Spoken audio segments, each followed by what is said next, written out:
শুধু বাবা-মা নয়, আপনাকে সাপোর্ট করেছিল আপনার বড় বোন সোনিয়া সুলতানা রেশমা।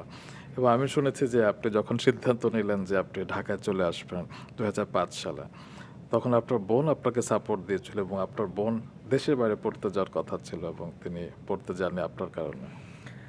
হ্যাঁ, আমার ওটাই দেশে পড়ানো ওর ওর খুব ইচ্ছা ছিল ও একটা পাবলিক ইউনিভার্সিটিতে পড়বে। আচ্ছা, ও মানে বাগেরহাটের হ্যাঁ, বাইরে। বাগেরহাটের বাইরে আসতে চাইছিল।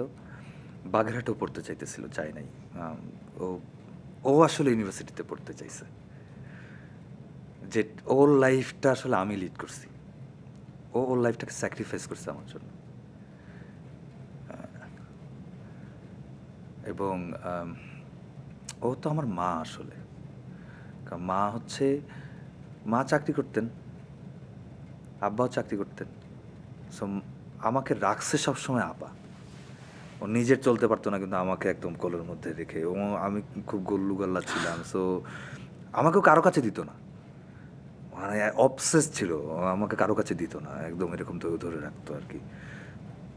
তো যেদিন বুঝতে পারছে, যেদিন যে আসলে আমি আমি আসলে অন্য কিছু ভাবতেছি জীবনে, ও যে কি পরিমাণ মায়ের খাইছে এটার জন্য, মানে আমাকে সেভ করতে গিয়ে। এবং স্টিল নাও মানে আমি আমি জানি না আমার আমার বোনকে আমি আসলে ওই পরিমাণ এভালুয়েশন কোনোদিন করতে পারছি কিনা, বা আমরা কেউ করতে পারছি কিনা। কিন্তু ও যে পরিমাণ মানসিক যাতনা নিয়ে আসলে আমাকে সাপোর্টটা দিয়ে গেছে পুরোটা, এবং আমার পক্ষে কোনোদিন হয়তো ওর এটা সম্ভব না। ওর এই স্যাক্রিফাইসটাকে আমি কোনোদিন কিছু দিয়ে হয়তো পারবো না করতে। সেটা যেমন সত্যি, আবার বোন তো অবশ্যই এই পডকাস্টে দেখছে এবং বোন জানে যে ভাই সবসময় শব্দ দিয়ে সব কিছু বলে না, তার চোখের এই জলই আসলে বলে দেয় যে বোনকে সে কত ভালোবাসে এবং কতটা কৃতজ্ঞ। আমি অনেক ভালোবাসি ওকে, অনেক। রিসেন্টলি ও এখন ক্যান্সার সার্ভাইভ করছে। আচ্ছা, আমাদের একটা বড় হার্ড টাইম গেছে মাঝখানে ওকে নিয়ে। এবং সেটা একদমই মানে আমার শাশুড়ি, মানে আম্মা মারা যাওয়ার পরপরই আমি জানতে পারছি সেটা। হ্যাটস অফ টু আমার দুলাভাই। আসলে ওদের এই এত বছরের সম্পর্ক প্রায় মানে আমি এত বছরের সম্পর্ককে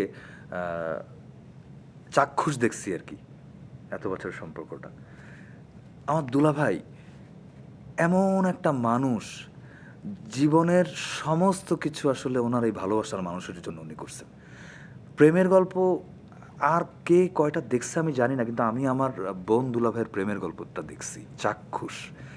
আমি সাক্ষী এটার, শুরু থেকে, ওদের প্রেমের শুরু থেকে আজ অবধি।